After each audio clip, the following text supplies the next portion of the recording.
Ẹ káalẹ́ o, ẹ káalẹ́ o, a kú dédé wòye o. Ọ̀rọ̀ yìí ò ní fa, kò ní mú recording dání, kò ní mú kí náà tí ń pè dání. Kí náà tí ń pè. Oh, I'm really, when I'm angry like this, I don't like doing program. Torí mama ṣe ni. Kò ní ní music nínú. Nítorí kú tó ń pa ojúgbà ẹni, òwe ló ń pa fún ni.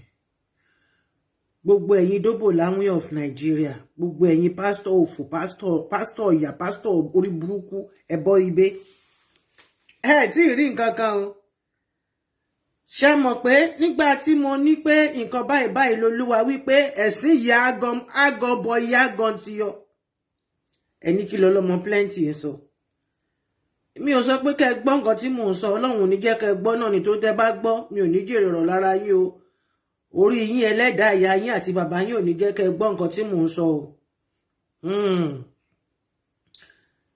Ẹ jọ̀ọ́ nítorí Ọlọ́run ẹbọ ibé. Ẹ jẹ́ ká finú wénú ká fi kùn lókun lórí ọ̀rọ̀ tó ń lọ yìí náà ni, lórí ọ̀rọ̀ tó ń lọ lọ́wọ́lọ́wọ́. Nǹkan tí ó tún mú mi ní orí program yìí ni wípé mi ò lè sọ pé mo fẹ́ gbàdúrà lórí ẹ̀, ṣùgbọ́n ní orúkọ ti bàbá àti ti ọmọ àti ti ẹ̀mí mọ́, kọ́lọ́run kó ṣàánú, kọ́lọ́run kó ṣàánú, Jésù Olúwa wa. Ṣé rí program tàlẹ́ yìí? Ó ti pọ̀ lọ́wọ́ àwọn tí ó ti send ẹ̀ sí mi pọ̀ gan. Mi ò fẹ́ ṣe normally because ó dojú tì yàn jáì. Ẹ káalẹ́. Mi ò tí jáde for the year o. Ó sì di tí n bá jáde for the year kí n tó bẹ̀rẹ̀ sí ní gbé ojú jáde láti ṣe ọpẹ́ sí Olúwa Ọlọ́run ọba Elédùmarè. But gbogbo àwọn program eléyìí, àwọn tẹ́ gbọ́dọ̀ rí ojú àwọn tá à ń sọ̀rọ̀ nípa wọn ni. Ọkọ mi, good evening jàre, ẹni ọlá, ẹni iyì, ẹni ẹyẹ, gbayì. Ẹ bá ń pa àwọn tó kù kẹ́ bá ń sí ara ẹ̀ dànù.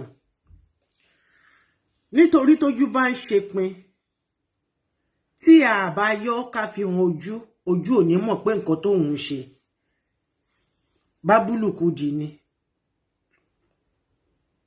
Kò sí lùkúdì rárá, bábúlùkúdì.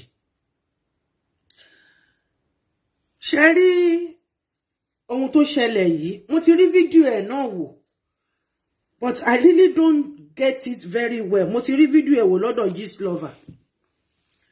Ẹ̀dùnà torí oríṣiríṣi ni mo ti gbà, oríṣiríṣi write up ló wà lábẹ́ situation yẹn. So òun ni nǹkan tó ń confuse me, and I've been so busy since morning just coming in.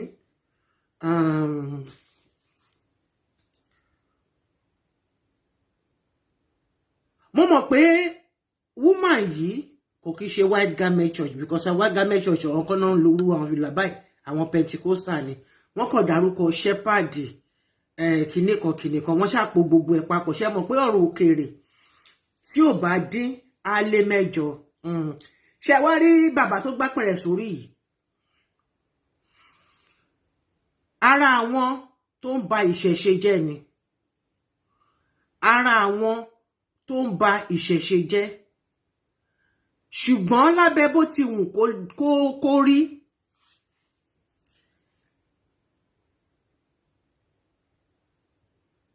wọ́n ti ń ṣe kíní ìyọjọ́ ti pẹ́. Wọ́n ti ń ṣe. Ó wá lè jẹ́ pé ọkọ obìnrin yìí ó mọ̀ sí pé kó nǹkan lọ ṣe peck and go nítorí ministry. Oríṣiríṣi nǹkan ló ń lọ nínú ministry o. Nínú ministry òfò, ministry àdánù tí wọ́n sọ pé wọ́n ń gbé sílẹ̀ o. Kò ní sọ fọ́kọ ẹ̀ wípé dídó yọ o. Ó kàn máa sọ pé àwọn fẹ́ fi irin sí ni. Torí kọ́lọ́run kó máa dárí ẹ̀ṣẹ̀ jì ẹnu wa. Ǹjẹ́ ọkọ ẹ̀ mọ̀ sí pé òun àti bọ̀bọ́ yìí wọ́n jọ ń jáde. Kí ni ìyàwó pastor kí ló wá dé ọ̀dọ̀ babaláwo? Torí ẹ̀yin náà lẹ máa bọ́ síta lẹ máa sọ pé in the name of Jesus, Holy Ghost thunder, fire them. Èmi ti sọ fún yín, mo ní nǹkan tí Olúwa fi hàn ní ọdún yìí, ẹ̀sìn ìyà pọ̀ jáì.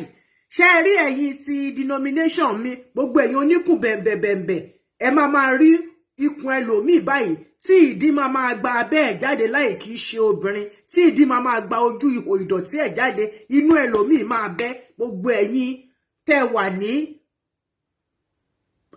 ẹ̀yin àgbà White Garment Church, Celestial Church of Christ to be precise, ìyẹn ni mo lè sọ nípa ẹ̀. Torí ẹ̀yin ni ikùn yín èmi kúkú ti sọ tẹ́lẹ̀ mo ní fraternity ní ṣẹlẹ̀, wọ́n ní gbẹ́nu sọ wọ́n ní bẹ́ẹ̀ kọ́. Torí tẹ́ bá ti dé stage kan báyìí, tẹ́ bá ti wọ aṣọ kọ́lọ̀ kan báyìí, ikùn yín máa bẹ̀rẹ̀ sí ní ṣe rondo. Ikùn ẹlòmíì tó tẹ́ bá wò lọ́ọ̀kan báyìí, ẹ máa fọwọ́ bojú ni. Ẹ dúró, ṣé bí Ọlọ́run ṣe fi rán yín rèé? Now, mo kí gbogbo wa lọ́mọdé lágbà lọ́kùnrin lóbìnrin, ẹ káàbọ̀ sórí ètò èmi ọmọ yín, ọ̀rẹ́ yín, àbúrò yín, olólùfẹ́ yín, Oluwatoyin Obatula Darlington lékè Olomoplenty. Nítorí pé ó ní í ṣe pẹ̀lú ìṣẹ̀ṣe, ẹ jẹ́ kí n dárúkọ mi fún yín. Orúkọ ìbílẹ̀ mi Ọmọtádé ṣe. Bẹ́ẹ̀ ni mi lọ́mọ erin wọ pa ẹgbẹ̀rún àjẹ́. Láti ìṣẹ̀rí ọlọ́fin mo le. Ṣé rí ọdún tá a wà nínú ẹ̀ yìí? Ọdún ẹ̀sìn ni. Fún ẹ̀yin tẹ́ ń pera yín ní òṣìṣẹ́ Olúwa, yálà obìnrin ni o, yálà fún àwa, ẹ má jẹ́ kí n sọ pé ẹ̀yin, fún àwa tá ń pera wa ní òṣìṣẹ́ Olúwa. Yálà Pentecostal ní ẹni o, yálà Redeemer ní ẹni o, yálà whatever ní o, Living Faith ní o, pàápàá jùlọ ẹ̀yin ọmọ bàbá mi nínú aṣọ funfun sùtánà. Gbogbo ẹ̀yin tí kun yín tó tẹ́ ti lọ gbé nǹkan mi, ẹlòmíì odidi ọkàn ló gbé mi, ẹlòmíì ó gbé jàpá mi, ẹlòmíì nínú yín ẹja tútù ló gbé mi. Àwọn iṣẹ́ burúkú, iṣẹ́ òṣì, iṣẹ́ ẹgbẹ́ ṣe máa bá yí àwọn èèyàn jẹ́. Now, kí ni ọmọbìnrin yìí kí ló wá dọ́dọ̀ ọkùnrin yìí tó fi lè di wípé wọ́n já kọ́kọ́rọ́ ẹ̀mí sílẹ̀, wọ́n jábọ́, ẹ̀mí jábọ́ lára wọn, apá ti jábọ́, o Jésù, ẹ̀mí lélẹ̀ jábọ́. Kí ni babaláwo àti kí náà ti pè àti madam onífìlà gogoro Pentecostal, àwọn ẹlẹ́dẹ̀ máa rí tí ni wọ́n máa dán máa kóòtì Bible verse ni. Bó ṣe ń kóòtì Bible verse yẹn, bẹ́ẹ̀ náà ni oko ṣe ń lọ ló ṣe ń bọ̀ lábẹ́. Bẹ́ẹ̀ ni oko ṣe ń lọ tó ṣe ń bọ̀ ní abẹ́.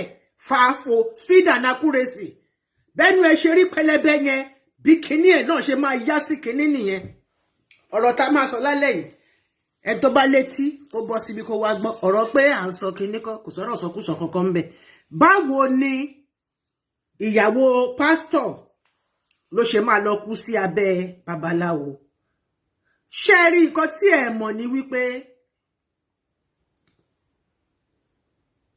ó gbẹ́nu tán dànù, ẹnu ẹ̀ fẹ́lẹ́fẹ́lẹ́ bí etí òbò tó ṣe yọ kó kúrò nínú ẹ̀. Ẹni bá rí báyìí, ṣe tẹ́ bá rí ọmọbìnrin láì jẹ́ kó ń lo perfect kidney tí wọ́n ṣe filter yìí, ẹ̀fẹ́ lè máa bí o, torí mo mọrú wọn bẹ́ẹ̀, filter ni. Wọn ò lè gbójú wọn síta direct, filter ni.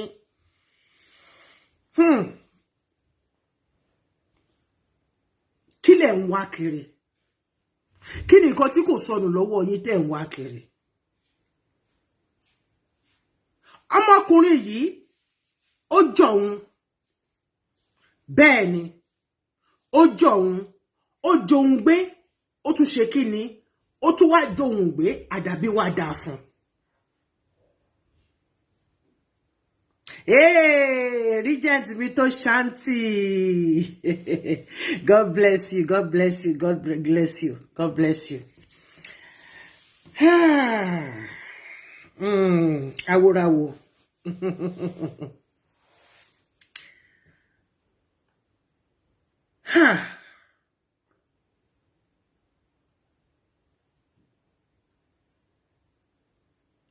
Bẹ́ẹ̀ ni, Babalawo tó kú sórí òbò, ẹ rí pé èṣìṣì tó kú sórí ọtí ẹ rí pé ó deserve ẹ̀.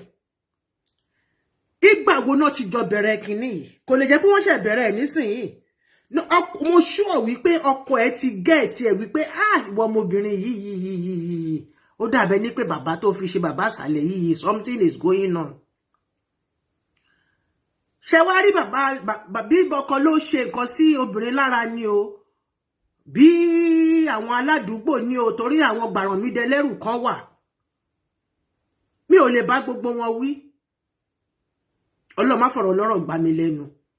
Ṣé rí ọmọkùnrin yìí ó jẹ́wọ́, ó dalẹ̀. Nítorí tó bá yẹ pé ara ọmọ church ló mú, no problem. Ṣùgbọ́n ó lè mú ẹni tó jẹ́ sàwáwù ẹ̀ tó jẹ́ dédé torí pé gbogbo iṣẹ́ yìí, iṣẹ́ mi ni gbogbo wa jọ ń ṣe o. Ṣùgbọ́n iṣẹ́ mi tóun ń ṣe yìí, iṣẹ́ burúkú ni. Tó fi lọ jẹ́ pé ìyá ṣọ́ọ̀ṣì babaláwo kú sórí ìyá ṣọ́ọ̀ṣì. Ṣẹ́rí gone are the days. Ayé ti lajú, ojú ti là, ojú ti rà. Báwọn tìlú òdìkejì lọ́hùn ṣe máa ń sọ, wọ́n ní ojú ti rà. Ẹ jẹ́ kí n ka, because oríṣiríṣi version kìíní yìí ni mo rí gbà. So I'm so disturbed. Because pẹ̀lú oríṣiríṣi versions ẹ̀ tí mo gbà. Ó ṣe kinní kan ni, ó ṣe bákan ni, ó ṣe bákan ni, lẹ́yìn ìgbà tó ṣe kinní kan, lẹ́yìn ìgbà tó wọ́n ní ọmọ ṣẹlẹ̀ ni, but ẹni àwọn ṣẹlẹ̀ òkè dèrò fìlà báyìí, so ẹja ti gbàgbé pé Pentecostal ni. Tó fi lè jẹ́ pé ó kú sí ọkùnrin kú mọ́ lórí. Kì í ṣe pé ọkùnrin yẹn dédé kú mọ́ lórí pé bóyá ó jábọ́ lẹ́yìn yẹn o.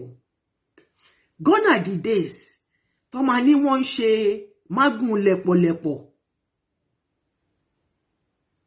Nítorí pé àwọn àgbàlagbà wọ́n rí pé kinní yẹn ó ń pa àwọn ọmọ wẹ́wẹ́, ó dẹ̀ ń ṣe kinní, ó dẹ̀ ń dá tìjú sílẹ̀ fún àwọn ọmọ wọn. Báwo ti ẹ̀rọ onúgbà yẹn nígbà tí wọ́n lọ ń fẹ́ abẹ́ pọn mi kiri. Babaláwo tó bá fojú di obìnrin tó bá ń ṣiṣẹ́ fún, nítorí pé kò lè fẹ́, torí mọ̀ pé ìyàwó olùṣọ́kan ni, kò lè fẹ́, ó dẹ̀ fojú di ni, ó dẹ̀ jẹ́wọ́ ni, ó jọ òun ni, òun ló jẹ, torí pé kò yẹ kó fọwọ́ kan obìnrin yìí. Kò yẹ kó fọwọ́ kan obìnrin yìí, ó ṣe kí ni, ó jẹ òun. Ẹdìyẹ ò kì í jẹ fún ara wọn. No, she's not ṣẹlẹ̀, àwọn Pentecostal yẹn ni. Ẹdìyẹ ò kì í jẹ fún ara wọn. Babaláwo kò gbọdọ̀ bá ìyàwó pásítọ̀ sùn. Pásítọ̀ kò gbọdọ̀ bá ìyàwó àáfàá sùn. No matter kó jẹ́ pé ó wá béèrè ìrànlọ́wọ́ lọ́wọ́ ẹ pé kí ìjọ wọn kó lè gbèrú ni o, àbí kí nǹkan kan kó lè ṣẹlẹ̀ ni o, okú ẹ̀ ò gbọdọ̀ lé sí rárá. Nítorí tí babaláwo bá ṣe ògùn mágùn fún ẹ, tó bá lọ dánwò lára ìyàwó babaláwo wàá fi kú ṣèfàjẹ ni. Gone are the days tí wọ́n máa sọ pé mágùn eléèbì, mágùn alákùkọ, mágùn onígbókìtìgbókìtì, mágùn oní máa mú mi. Mágùn tí àwọn olden days mágùn. Kóníkàlùkù yá mú òbó ẹ̀, kẹ yá lọ wá síìpù tẹ máa fi sí, ẹ lọ ra dildo. Ẹ lọ ra dildo kẹ máa lò dáadáa. Èyí tó láì pé abẹ́ yíyẹ ló máa ń re pépé. It's very, very unfortunate pé àtọkùnrin àtobìnrin ẹ ti balẹ̀ ayé àwọn ọmọ yín jẹ́, apart from pé ẹ ti bà ministry yín jẹ́, ẹ ti balẹ̀ ayé àwọn ọmọ yín jẹ́.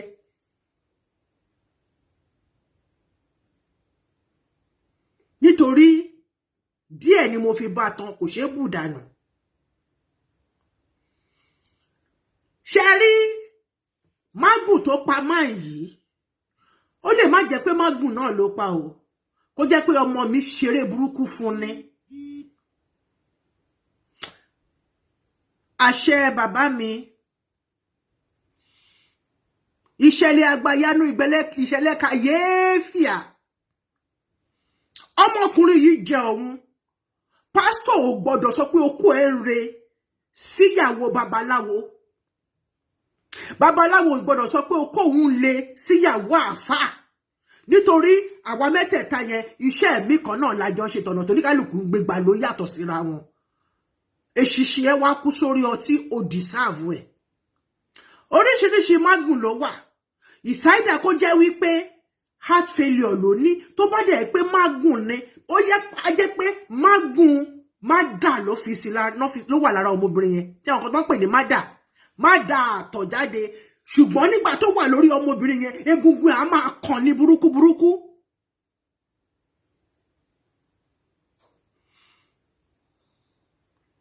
Bẹ́ẹ̀ ni ibà kábíyèsí olóòjé tí òjé ìpẹ̀tù àfiyèsí bàbá mi adé apẹ́ lórí bàtà apẹ́ lẹ́sẹ̀ ẹṣin ọba jẹ kó pẹ́ ìrùkẹ̀rẹ̀ adabẹ́rẹ́ láṣẹ Ìdùmarè àṣẹ apẹ́ lẹ́nu kọrin kése.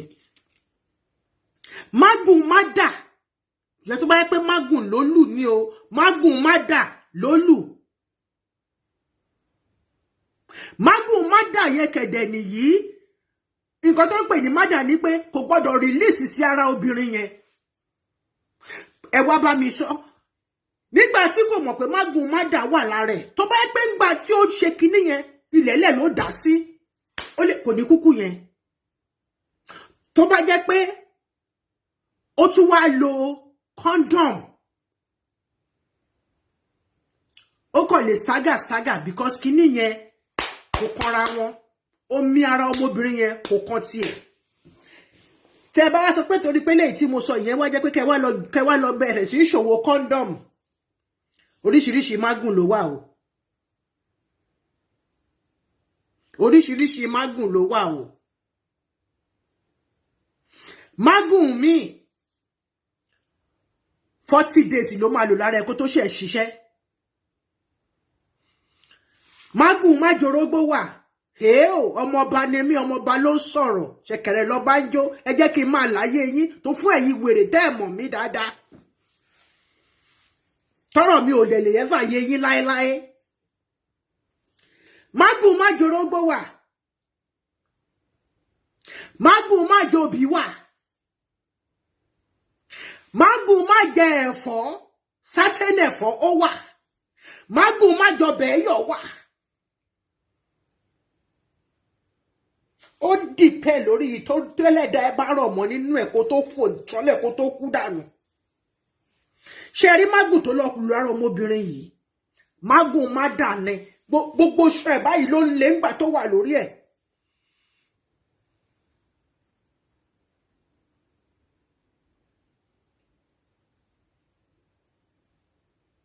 Bẹ́ẹ̀ ni bàbá mi tó bá yẹ pé magun ló pa òun ni mo ṣe ń ṣàlàyé ẹ̀ fún wa. Because ó lè má jẹ́ magun ló pa. Ó lè jẹ́ wípé over excitement. Ọmọ mi dẹ̀ jó fún ó ràn ìdímọ̀ dáadáa ó fún ní oríṣiríṣi style. Àwọn style onígbé kan, àwọn oní sísọ́ọ̀sì, àwọn style oní rẹ̀dímọ̀gìrì. Bóyá òun ló ṣe fún lọ́pẹ̀ ló bá já pàtì. Ṣùgbọ́n mo jẹ́ pé kí ẹ fi gbogbo nǹkan tí mò ń sọ yìí ẹ fi sí kíni ẹ fi sọ́wọ́ òsì. Thank you very much. I love you too. Thank you for the like. Thank you for the thumb up. Magun májorógbó wà o. Magun májòbí wà o. Magun májẹ ọbẹ̀ yọ̀ wà o.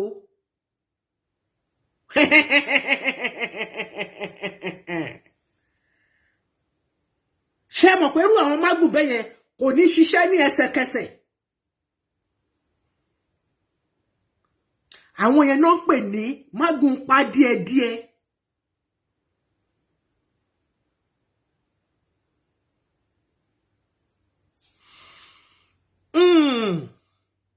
Nígbà tó sọ̀kalẹ̀ lórí obìnrin yẹn tán ló máa kú. Òun náà ni mò ń sọ. Èdè tẹ́yìn fi pè é sí ó yàtọ̀ sí èdè tẹ́mi mọ̀ sí. Okay, magun ìpàké ni wọ́n tún pè yẹn. Ó nígbà tó bá sọ̀kalẹ̀ lórí obìnrin yẹn. Ìmí wà tó jẹ́ pé má dà ní. Ó lè wà lórí ẹ̀ for good 31 hours. Egun iṣan yẹn á máa lé sí ni. Tó bá jàjà sọ̀kalẹ̀ báyìí. Tó ju okùn yẹn sí kànga. Tó gbọ́n mi. Tó bá dà báyìí. arábìnrin gogo fúnra rẹ̀ ní pastor. Tó ṣe rí pé nǹkan tí mi ò ṣe fẹ́ ṣe program yìí nítorí wọ́n sọ pé ìyàwó pastor ni. So òun gangan ni pastor. Ó lọ ṣiṣẹ́ pé kí ministry ẹ̀ kó máa pọ̀ sí i. Kó máa rí àwọn ẹran tó máa mú sórí so. Ó ti yé mi bọ̀.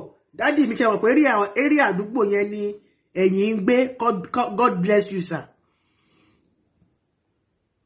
Ọkọ ẹ̀ kò kìí ṣe pastor. Iṣẹ́ awakọ̀ ni ọkọ woman yẹn ń ṣe. Nígbà tó o ṣàrí ní awakọ̀ kó tó lọ fẹ́. Ọlọ́run wo ló pè ẹ́ sìn? Ṣé o ti bá ṣe ìránṣẹ́ Olúwa jẹ́ báyìí? Ṣé o ti bá ṣe ìránṣẹ́ Olúwa jẹ́? Ṣé rí báyìí? Mo ti rí máa yìí rí nínú fọ́rùmù kan. Mo ti rí fọ́tò ẹ̀ nínú fọ́rùmù ìṣẹ̀ṣe kan. Bẹ́ẹ̀ ni, torí àwọn tí mo máa invite wá. Mo ti rí fọ́tò ẹ̀ rí. Tí orúkọ ẹ̀ yẹn ni kò ṣe kinní. But fọ́tò yìí mo ti rí. Nítorí nígbà tí wọ́n jù sínú kinní ìṣẹ̀ṣe yẹn, ẹnìkan fò jáde kúrò ńbẹ̀ lẹ́sẹ̀kẹsẹ̀ ni. And I'm sure it's this man. Mo dẹ̀ máa trace ẹ̀. Anyway, kò tiẹ̀ wúlò mọ́ ná. Madam Pastress. Àníṣe, àní ọdún yìí, ọdún ẹ̀sìn ni. Ẹ̀yin èèyàn mi, ẹ jọ̀ọ́. Ṣé rí ẹ̀yin àgbàsẹ̀lẹ̀ tí kùn yín tẹ́ lọ ń gbé nǹkan mi tó jẹ́ pé àmùrè yín abẹ́ ẹ máa fi ń gbé ikùn sókè ni. Ẹ máa wo nǹkan tó máa ṣẹlẹ̀. Gbogbo ohun tẹ́ ń gbé mi, ẹlòmíì ti ṣèdè sínú. Ó ti ṣèdè sínú. Gbogbo nǹkan tó wà lára yín ó ti bímọ lóríṣiríṣi. Mo rí fọ́tò bàbá ara àwọn tó ń pera wọn ní pásítọ̀ yẹn. Mo rí fọ́tò yẹn, tí bá gbé fọ́tò yẹn jáde ẹ̀ ní kábíyèsí Elédùmarè. Àfi bí oyún ọdún 8. Bí kùn ẹ̀ ṣe gùn síwájú rẹ̀ gbọ́rọ̀. Kí ló dé? Orí ẹ̀ wá rí kóńkó bí orí àkókò nìkó. Àdà fún ẹni mo like ẹni yìí bàjẹ́. Magun má jàmàlà wà bẹ́ẹ̀ ni. Má fokọ́tà wà. Má mọ̀mí wà. Èsúkè wà. Gbókìtì náà ni. Kàkó. Màná. Mánà. Tó bá fọwọ́ gbá ẹ̀ lásán ṣeré báyìí. Tó bá lulẹ̀ pì báyìí. Ó mọ̀ pé Magun tó ti lọ lù tipẹ́tipẹ́. Òun ló ṣẹ̀ wá dáhùn. Àwa sọ̀rọ̀ ẹ̀ di àwọn ẹni bá kú. Wọ́n náà ló fi nǹkan gbà.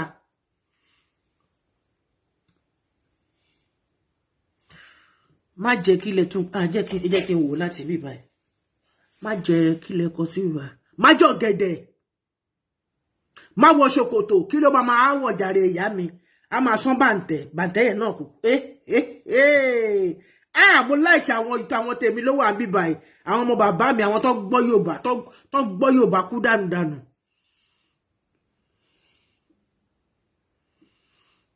Àti bẹ́ẹ̀ lọ. Ọmọ ìyá àjẹ́ ẹ ṣe.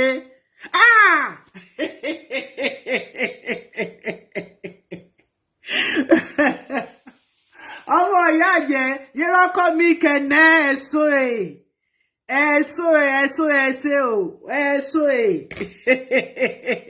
mo ṣáà ti ń wo orúkọ yẹn látẹ̀kan. Àwọn tó mọ̀ nípa nǹkan tí wọ́n ń sọ̀rọ̀ rèé.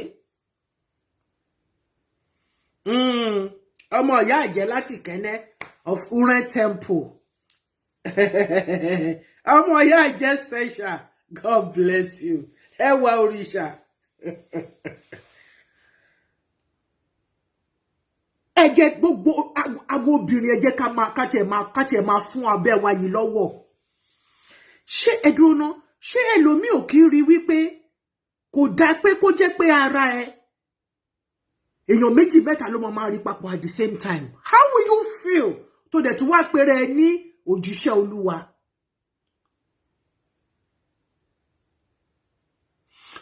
Bẹ́ẹ̀ ni bẹ́ẹ̀ ni èèwọ̀ ló jẹ́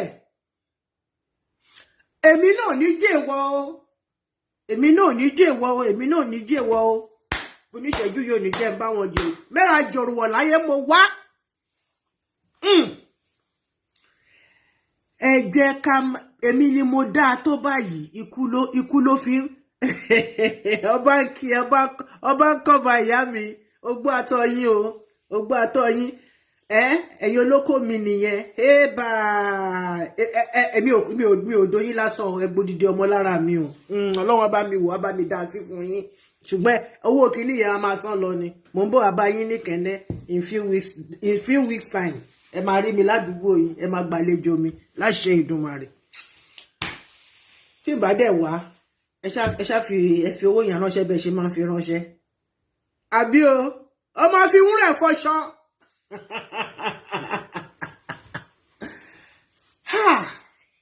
it's very very unfortunate pé máa yìí wọ́n ní kú odò ló ń pòmùwẹ̀ ó kàn kú túwẹ́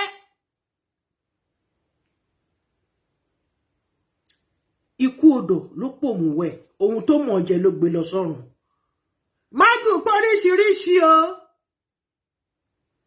Magun ogun lọ ní gbọ̀nàgbọ̀nà olóríṣiríṣi ni wò bó bá fo gọ́tà lásán tó bá ti lu Magun yọ ibi inú ó ní òtí ní gbẹ́sẹ̀ kejì kọjá báyìí pọ̀ fò báyìí lásán ó dá gọ́tà kọjá báyìí wá ná lẹ́ni kí ló ń jẹ́ bẹ́ẹ̀ ẹ̀yin sísítà mi ẹ̀yin yẹ ká máa ṣe fabẹ́ pọn mi kiri títì mo mọ̀ pé bí ó fọwọ́ ọlá ó fi gba ọmọ onímọ́tò tó fẹ́ ó fọwọ́ ọlá gba lójú ni mo dẹ̀ mọ̀ pé nínú chọ́ọ̀chì ẹ̀ náà ló ti máa mú ọmọkùnrin yẹn ó wá sọ yẹn di Mr. Driver òun lọ wá bí ministry ṣe máa gbòòrò ní tipátipá ó lọ ń dóko kiri títì ẹ jẹ́ a ṣọ́ra o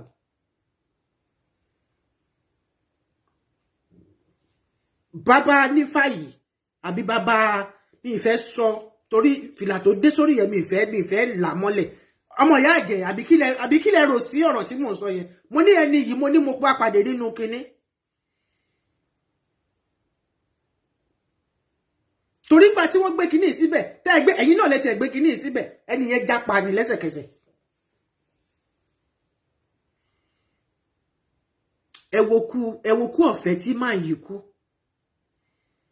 ṣé wá rí ọmọbìnrin yìí náà kò tí ì bọ́ nínú ẹ̀ o kò tí ì bọ́ o ìtorí nǹkan tó wà lára ẹ̀ yẹn astagafurudà ẹ̀ kọ́ lóun kó dárí ẹ̀ṣẹ̀ jẹ́nu mi Olúwa dáríjì mi tó bá yẹ pé ọkọ ẹ̀ ló ṣe iṣẹ́ yẹn sí lára ó sì gbọ́dọ̀ lọ gbé kúrò lára ẹ̀ o ó sì gbọ́dọ̀ lọ ṣe tutù ẹ̀ fún o ẹ má sọ pé torí pé nìkan ti kú ó ti kúrò lára ẹ̀ o ẹni bá lọ kó sí kànga bẹ́ẹ̀ bá jokùn sí kànga ẹ̀ lè sọ kalẹ̀ lẹ́rọ̀ ẹ̀ lè sọ lẹ́rọ̀ ẹ̀ lè sọ láyọ̀ ẹ̀yin náà tún retí yín ni torí kí ni ẹjọ́ torí Ọlọ́run ẹ̀yin dádì wa ẹ rántí wípé bí òjújọ́ kan ṣe lọ wọ́n ti jọ mọ̀ yín ládùúgbò tí náà ò bá wọ̀ ẹni kó ní kálukú máa lọ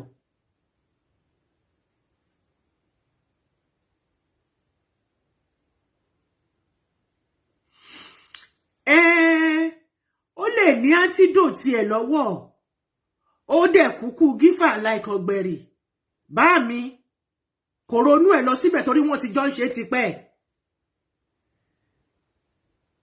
bá mi àbẹ́ ẹ̀gbọ́n mi ni kò ronú lọ síbẹ̀ ni ara lè máa sọ̀rọ̀ fún gan pàápàá ṣùgbọ́n nǹkan tó fẹ́ ṣe yẹn kò jẹ́ kó gbọ́ kò jẹ́ kó gbà ara lè máa sọ̀rọ̀ fún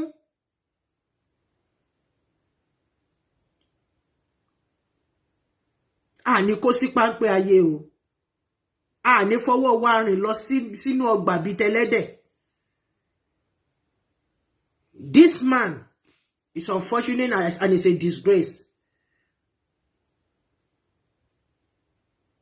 it's a disgrace on both sides ẹ wo woman yìí sìn ministry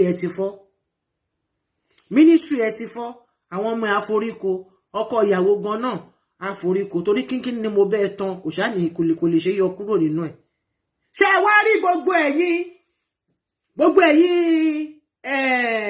mẹ́rẹ̀ ṣègbò prophets ẹ jẹ́ kí eléyìí kó jẹ́ ìkìlọ̀ fún yín. Ṣé rí 2023 yìí sẹ́ ọdún ẹ̀sìn ni bẹ́ẹ̀ dẹ̀ ló dẹ̀ jẹ́ pé ọdún ìkórè ayọ̀ fún àwọn ọ̀pọ̀ ènìyàn tí wọ́n ń ṣe ti Olúwa ní ọkàn òtítọ́ àti òdodo.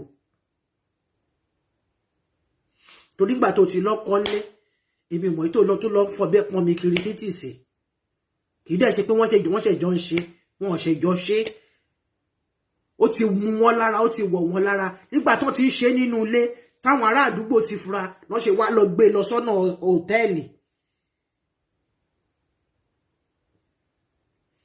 Tó bá tiẹ̀ fẹ́ dó o fẹ́ kó òkókó àfojúdi wá tiẹ̀ travel lọ sí Kàfàǹṣà.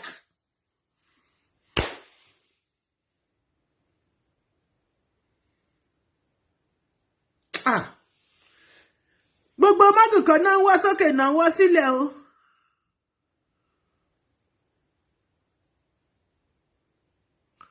Àìní mara dúró ó mà ṣe o. Mélòó la fẹ́ dó nínú oko ta ní kílẹ̀ má mọ̀. Àìní mara dúró ló ṣe wọ́n. Even ọkọ kan oko kan kò ká wọn. All is because of money and ojú kòkòrò bẹ́ẹ̀ ni. Téèyàn bá rí wọn á ní mọ́mì in the Lord bẹ́ẹ̀ ni àwọn madness aláràkà obìnrin. Àwa oníṣẹ̀ṣe ni wọ́n máa ń fi ojú sí lára pé à ń ṣe àgbèrè. I know many of them. Oko olóko ni wọ́n ń dó kiri. Wow. Màámi ìtùnú ẹ káàbọ̀ oko là ń sọ̀rọ̀ nípa ẹ̀ àti Mr. Tolu Magun. Mr. Tolu Magun.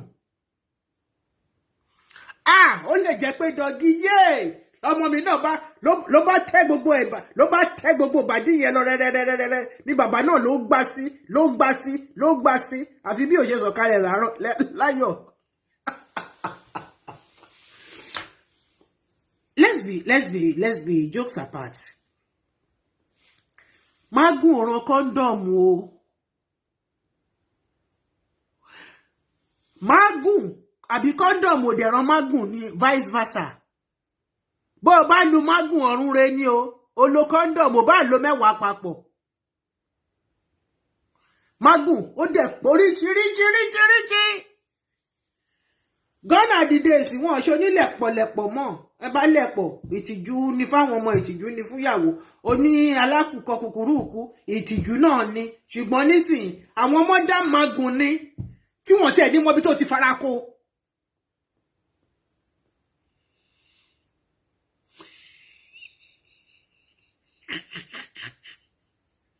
Bàbá gbàgbé sọdá sí the other side. Màmí ti dé. Nbo ni Christy wà. Network kò tí jẹ́ kí yẹn gbádùn ní Ghana tó lọ kára ẹ̀ mọ́. Ó ti ń ṣiṣẹ́ Olúwa. Network in Ghana bad. Àánú ẹ̀ ṣe mí ni. Ẹ jọ̀ọ́ nítorí Ọlọ́run. Bàbá bá rú wí, ká bá rú wí. Ọlọ́run ọba Elédùmarè mi ò dẹ́nikẹ́ni lẹ́bi o, mi ò dẹ́nikẹ́ni lẹ́bi o, mi ò dẹ́nikẹ́ni lẹ́jọ́ o, ṣùgbọ́n ẹni tó ti kú kí la tún máa sọ ṣùgbọ́n ó jàre ó jẹ̀bi ikú dọ̀run ni nítorí kíni ìyàwó oníyàwó ni tó dẹ̀ tún jẹ́ pé ẹjọ́ ṣiṣẹ́ Olúwa yìí náà ni wọ́n wá múṣẹ́ Olúwa tiẹ̀ ó wá sọ díṣẹ́ Luciferi ó wá ṣe kíni ó wá tàǹdà sọ̀hún dúró ná àwọn màlẹ́kà wo ló máa tẹ́wọ́ gbà ẹ̀ báyìí nítorí ikú òbò ló kú ikú òmùwẹ̀ ló ń pa akíkanjú àbí báwo náà ṣe ń sọ. Ikú odò ló ń pòmùwẹ̀.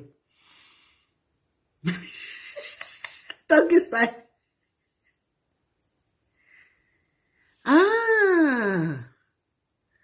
Okay.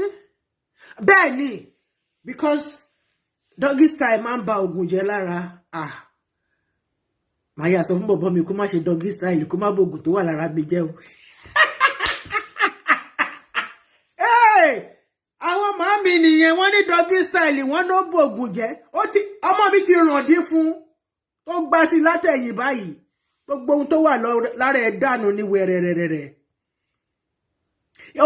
Woman yẹn gan wọ́n ní woman yẹn gangan ni pastor bàbá ìyá mi. Wọ́n ní woman yẹn gangan ni pastor pé driver kórópè ní ọkọ ẹ̀. So òun gangan ló ní church, òun gangan ló ń wá èrò sínú church. Afàrò ló wá lọ síbẹ̀. Afàrò ló wá lọ síbẹ̀. Àwọ̀rò ló wá lọ síbẹ̀ kán bá ṣàwọ̀rò. So wọ́n lè pé àwọ̀rò tó máa ṣe yẹn wọ́n gbọ́dọ̀ ti ọ̀pá Mósè tí wọ́n gbọ́dọ̀ ti bọnú òkun ẹ̀. Iye àtọ̀ tó bá dà bẹ́ẹ̀ lè ro ṣe máa pọ̀ tó. Anyway, òtítọ́ ọ̀rọ̀ bí ìsọkúsọ, jokes apart, because we have to come back. I want to celebrate one of my daddies. He has done wonderfully well, and I'm so proud of him. We are coming back in the next half an hour. By 9 o'clock, we are coming back. Àti parí eléyìí síbẹ̀ yẹn ni ẹ ṣókódó, ẹ ṣóbòdó, ẹ jọ torí Ọlọ́run, nítorí òbò, dé ọ̀run alákejì, ó lè ja olè lólè, dọ́run alákejì, pòó. Mọ́mí jí ò ní, bẹ́ẹ̀ ni, àwọn olófògbò pọn mi. Àwọn olófògbò pọn mi láti bú sí ministry wọn.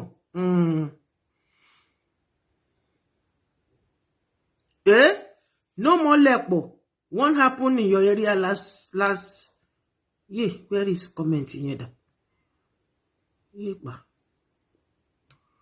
mo ní mo fi comment. Ẹ jọ̀ọ́ bá mi pin ní comment yẹn. Comment wọ́n ṣe concern. Whoa, stop rolling up and down now. Mami, ẹ bá mi pin ní comment. Malika. No more lepo. What happened in my side last 2 weeks? Magun. Oníjọ́ méje. Wow. Bó ṣe mú mi lọ́jọ́ keje báyìí.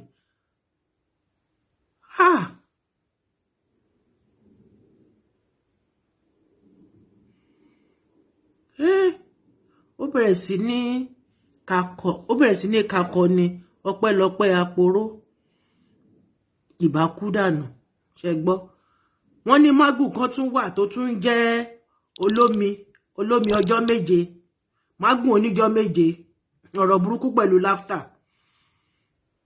Ọ̀rọ̀ burúkú pẹ̀lú laughter. Wọ́n ní Magun oníjọ́ méje tún wà. Ẹ máa gbọ́ ó yẹ ẹjọ́ ẹ máa fún gbogbo wa ní àlùbáàmù tẹ́ bá ní ẹ máa fún wa o lọ́tùn lósì o kí gbogbo ọkùnrin tí ó bá fẹ́ràn láti máa yan àlè ṣọ́ra fún ìyàwó oníyàwó ṣùgbọ́n kí wọ́n wá ewé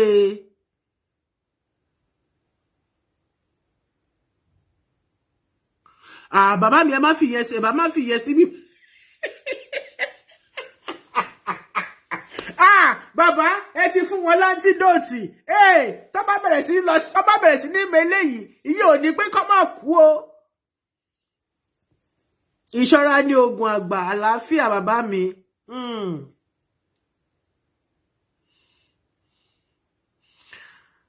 Wọ́n ní kẹ́ ẹ lọ wá ewé ìsókò tú o mo ni mo ti máa rí ọ̀dà rẹ pé fúnrin wà ní gádìn mi ṣé yẹn fìrin yẹn náà lè ṣiṣẹ́. Ẹ pa ọkọ yín mọ́ wọ́n ní yí ẹsẹ̀ rẹ sí apá kan má ṣe tẹ kòkòrò ni wọ́n ní kẹ́ má kí kòkòrò yín bọ̀ ní òbò olóbò àwọn òbò tó ti níta wíńjí ló pọ̀ ń gbòòrò ń sìn. But jokes apart,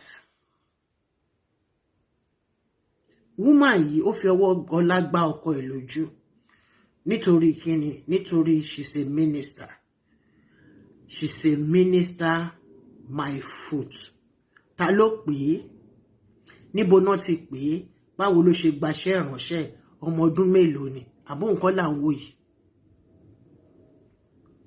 ṣóhun kọ́ là ń wò yìí ẹni tó wà lójú okó pọ́nránpọ́nrán ò lè ṣiṣẹ́ ìránṣẹ́ ẹ̀ tó o bá ti lè yọ kòkòrò ojú ẹ kúrò tí wọ́n kàn máa ń sọ pé God call me kí ni Ọlọ́run pè ẹ́ fún gangan pé kò ṣe nínú iṣẹ́ ìránṣẹ́ kí ló pè ẹ́ gangan pé kò ṣe.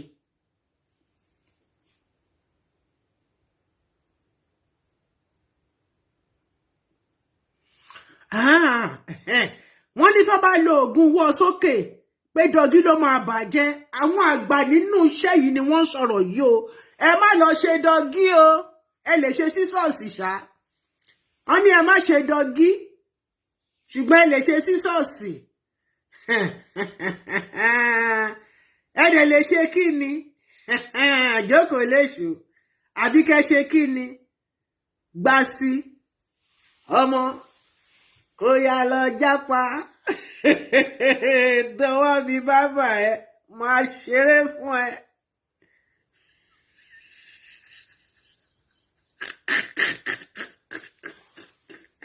Oh my days.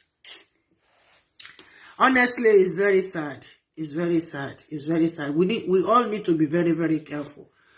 But in all in all, ẹ jọ̀ọ́ gbogbo àwọn oògùn burúkú wọ̀nyí ẹ má jẹ́ kí a máa lò fúnra wa. Tí kò bá ṣe ṣe kóníkálùkù lọ nílò ẹ̀. Kóníkálùkù lọ nílò ẹ̀ because díẹ̀ ló fi bá mi tán kò ṣe yọ kúrò. Nǹkan tó ṣẹlẹ̀ yìí sìn woman yìí the whole wide world no rí fọ́tò ẹ̀ lóríṣiríṣi. Ẹni tó ti kú sìn ìyẹn ti parí tiẹ̀. Ọkùnrin ni ṣùgbọ́n obìnrin ó ti dójú ti àwọn ọmọ ẹ̀. Ó ti dójú ti àwọn ọmọ ẹ̀.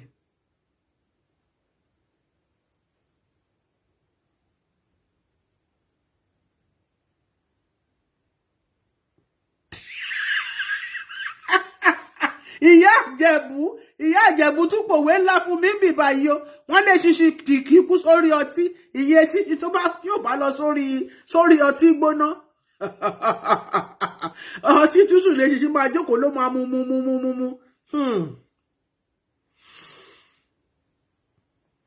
Ọlọ́run ṣàánú. Honestly, I really feel for both of them. I feel for both of them, but it's very sad, but bí wọ́n ṣe kọ́ tí wọ́n nìyẹn. Eléyìí ti fi ọdún 2023 ministry ẹ ti bàjẹ́ bẹ́yẹn. Bẹ́ẹ̀ ni fẹ́yàwó bó bá ṣe fẹ́ kó mọ̀ pé tí kan bá ń ṣe period wà lọ bá kan bí kò bá lè ṣe oúnjẹ fún ẹ wà lọ bá kan tí kan bá ń súnmú sókè wà lọ bá mi. Yẹ́rọ́kọ́ mi Ìjẹ̀bú ayáṣọ̀tẹ̀. God bless you ma. Mi ti rówó oúnjẹ mi ọdún yìí o. Mo gbàwẹ̀ náà ní Christmas, New Year tún ti dé mi ti gbowó oúnjẹ. Ẹ ti ẹ gbọ́, gbogbo yín ṣe ẹ̀kọ́ tí ẹ fẹ́ máa ṣe ọkọ ẹnu ni. Mi ò pọ́n yín lé mọ́. Mi ò pọ́n yín lé mọ́. Ó dìgbà tí bóyá àwọn olóko mi kejì máa tó yọjú sìn. Ma kí lè pariwo gbogbo yín fún gbogbo ayé. It's a very, very sad story. God bless each and every one of you. I really appreciate you. Thank you for joining me. Share. Ó dàbí ní pé àpárá ni. Wọ́n pè wèrè ni. Wọ́n fa pé ewúrẹ́ jiyàn. Bẹ́ẹ̀ ni babaláwo tó ṣàfẹ́rẹ̀ fáyán òun náà ló tún ṣàrìnà kò fẹ́ dìyẹ.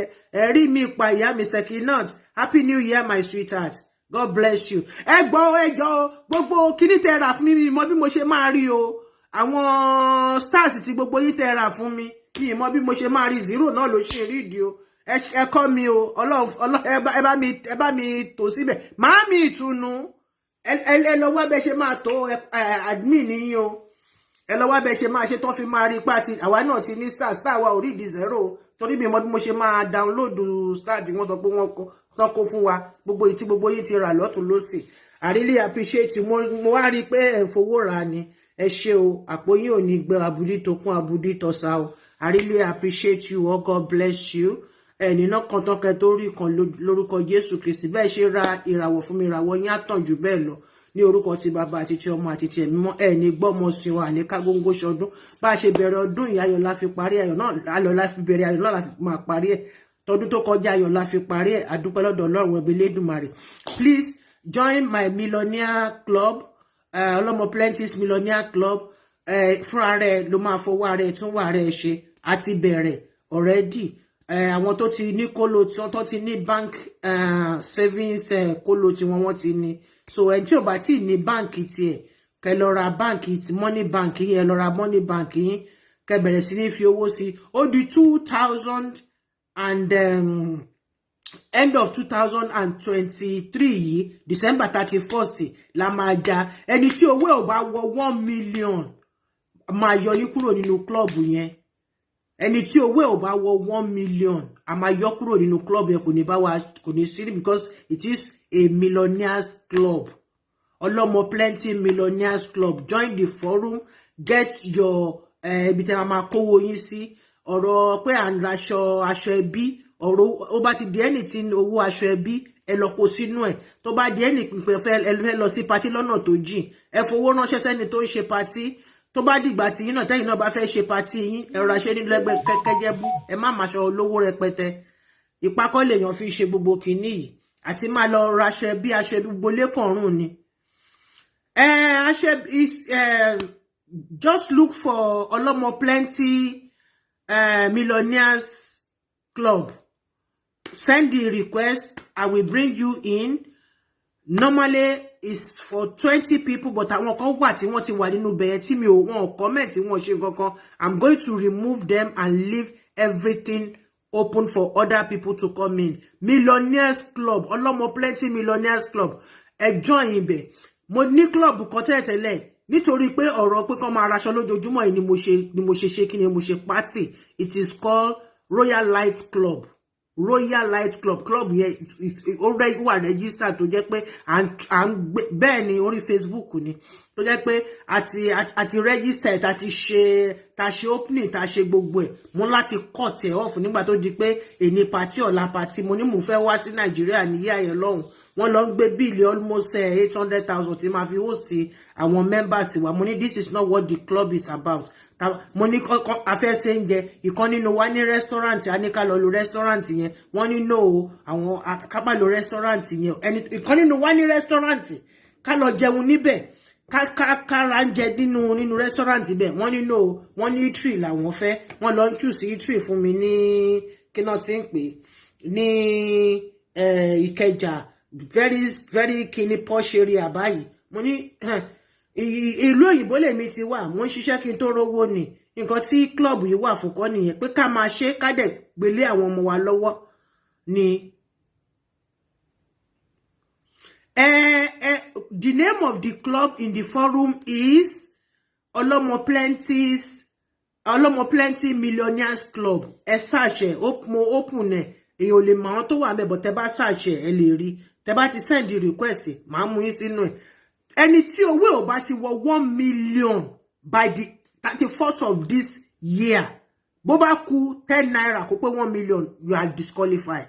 Àwa pẹ̀lú àwọn míì ló máa continue. So I have lot of projects which I want elite people of timber and caliber to join me. Ká lè rí nǹkan ṣe sílẹ̀ fáwọn ọmọ wa. Káwọn ọmọ wa náà kí wọ́n continue kan tó fi sílẹ̀ fáwọn ọmọ wọn. Kò kìí ṣe èbú. Aṣọ náà ń wọ̀ wùn aṣọ. Gbogbo inú ilé ló kún fóríṣiríṣi yẹn. Take one of them. Tó bá ti mọ ṣe brown ni wọ́n mú ní kinní. Mú something tó lè lò pẹ̀lú ẹ̀. Mú lọ fún tailor. Kò change ẹ̀.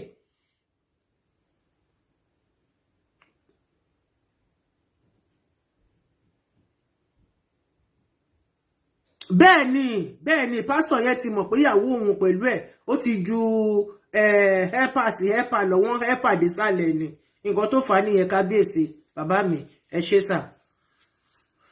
So bó ṣe rí nìyẹn.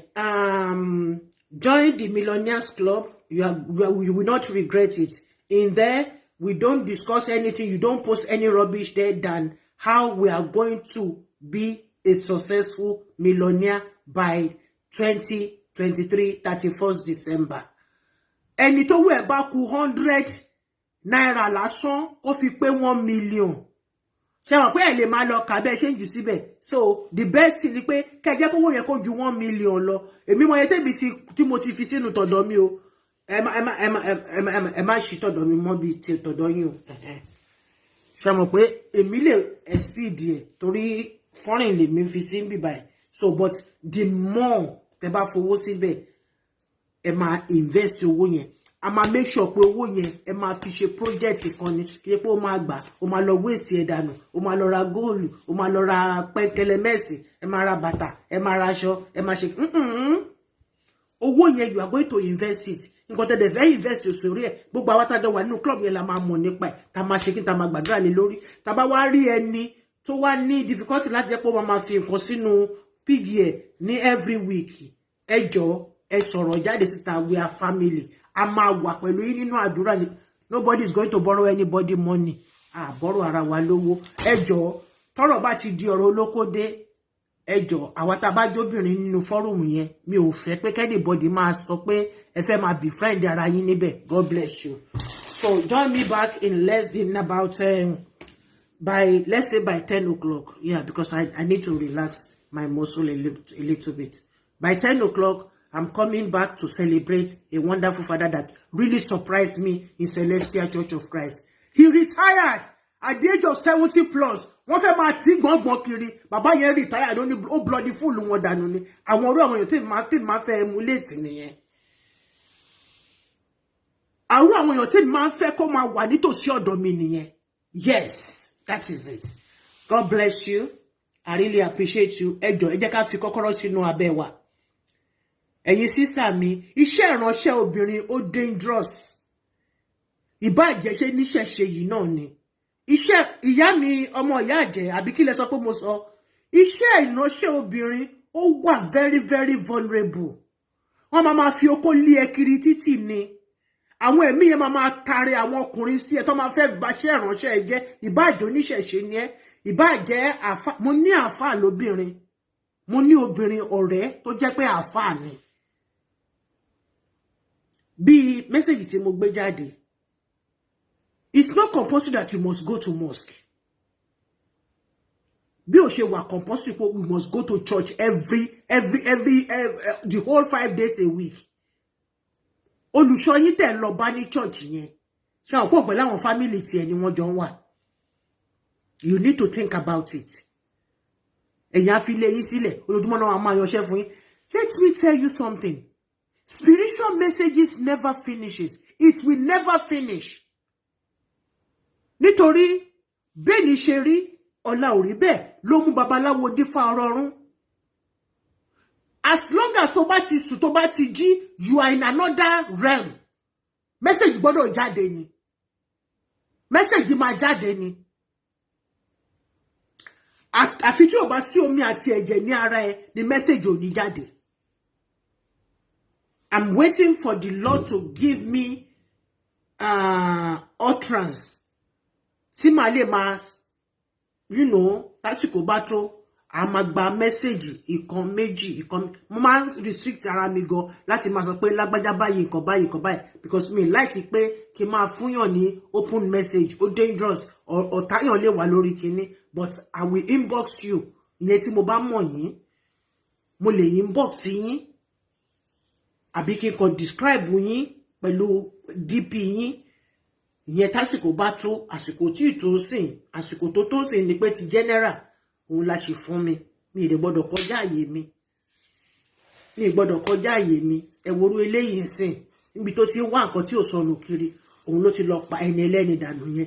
Ẹni ẹlẹ́ni náà, òun ló ti lọ dóbò olóbò, ó ti lọ dóbò aláyán, ló bá di kíni, ló bá di kọrin kése. God bless you. See you by 10 o'clock. I want to come and celebrate my daddy with me. He doesn't know that I love him, but nígbà tí mo gbọ́ message yẹn wípé he retired. Oh bloody fool, one bloody fool wọn dànù ni. Pé ta lẹ fẹ́ máa gbé ni fẹ́ máa dà mí ríboríbo. Lẹ́ni tó yẹ pé London base ni tẹ́lẹ̀ nítorí pọ́n retire lọ sí Nàìjíríà. Wọ́n wá fẹ́ máa sọ pé ẹ tí kò bá kó wá, wọ́n fẹ́ máa gbé wọn káàkiri. Bàbá yẹn retire ni. Níbi tí bàbá 70 something ló tó ti retire. Ibẹ̀dẹ̀ ni àwọn bàbá 90 something náà jẹ́ kó máa wọ́ wọn káàkiri. Làwọn ọmọ wọn sọ̀rọ̀ rírùn jáde lẹ́nu wípé bàbá wà active, bàbá fẹ́ máa wọ́n lè ṣe kó máa rí àwọn èèyàn. Wọ́n máa wọ́ wẹ́sẹ̀, wọ́n máa ṣe dọ̀rọ̀dọ̀rọ̀ ńlẹ̀. Ẹbí bá sí pé ṣé ọlọ́jẹ́ ká rọ́mọ rẹ bí wa, ọlọ́jẹ́ ká bímọ rẹ. Jésù Olúwa wa, àmín. God bless you. We chat you later by 10 o'clock. Ṣé 9 la wá sí? Yeah, by 10 o'clock. I need 1 hour to relax myself and take some tea. God bless you. Lágbára Ọlọ́run lọ́la, I think I'm going to come out tomorrow on spiritual tips, antibiotics, because whether that missing is ṣé mọ̀ wípé COVID wà ń tà, but wọ́n fẹ́ pariwo ẹ̀. So please be careful. Don't share drinks with anybody. Don't share tẹ́ bá fẹ́ kiss ọkọ yín gan ní kọ́kọ́ lọ lo mouthwash. God bless you. Shalom. My honey, before you kiss me, go and use a mouthwash, yo. Tẹ́ bá ti jáde, tẹ́ bá ti wọlé, ẹ jẹ́ fọwọ́ dáadáa, scrub dáadáa. Ṣé tó wá rí kíní sanitizer tá fi ń fọwọ́ yẹn náà. Ẹ jọ̀ọ́, ẹ má kàn máa sọ pé ìyẹn nìkan lẹ máa tẹ́ bá ti fi sí ọwọ́, ẹ má fi ọwọ́ yẹn jẹun, ẹ má fi ọwọ́ yẹn jẹun. It can be so poisonous. Sherry, let me tell you something. Injection yẹn, jab méjèèjì tí mo gbà. I don't know. Ẹlòmíì gbà kò ní issues, but èmi gbà mo dẹ̀ mọ̀ pé something happened to apá tí mo fi gbà yẹn. Kò yé yín, apá tí wọ́n fi tán ṣe sí yẹn. Ṣé wọ́n pé tẹ́ bá débẹ̀, wọ́n á ní kẹ́ lọ sí cabin kan, wọ́n á ní káwọn kan lọ sí cabin kan. Àwọn people yẹn burúkú ni wọ́n ṣe, but let us leave it to that. Mo ní antiviral. If you want to buy antiviral ló save for me. Otherwise, apá yẹn Ọlọ́run jẹ́ kí n lè máa lò dáadáa ni. Apá yẹn Ọlọ́run jẹ́ kí n lè máa lò dáadáa ni. The whole of that section down, it was kind of disturbed me. Ọpẹ́lọpẹ́ antiviral. If you want to buy antiviral agomo, all you need to do is have a spoon in the 2 glasses of water. You boil it up, you strain it, and then ẹ máa fi lemon sí, ẹ máa mú, ẹ máa flush ẹ̀ dànù. Ó dẹ̀ tún dà náà fún gbogbo èmi ní ara yúnyàn ní kankan bẹ́yẹn. Anyway, God bless you. If you want to get anything, get across to me. Ire o, ire kanka, ire kapite. Yes, Eshe Mami, kindly send your request to Olomoplenty Millionaires Club if you are interested. I cannot add people there because I don't want to add there. You will not confirm yourself. And if you are there and you are not active, I will simply remove you. Mi fẹ́ kó ju èèyàn 20 lọ. If you are there and you are not active, I post nǹkan, yọjú, ṣe nǹkan, I will remove you. Torí gbogbo ẹ̀yin tẹ́ sọ pé kí n ṣe síbẹ̀. Mo ra àwọn kan tí wọ́n ti ń gba post tí wọ́n ṣe kíní. Ẹ̀yin tẹ́ bá ṣe, mo ti yọ yín kúrò, mo ti replace yín tipẹ́tipẹ́. God bless you. Shalom. See you at 10 o'clock.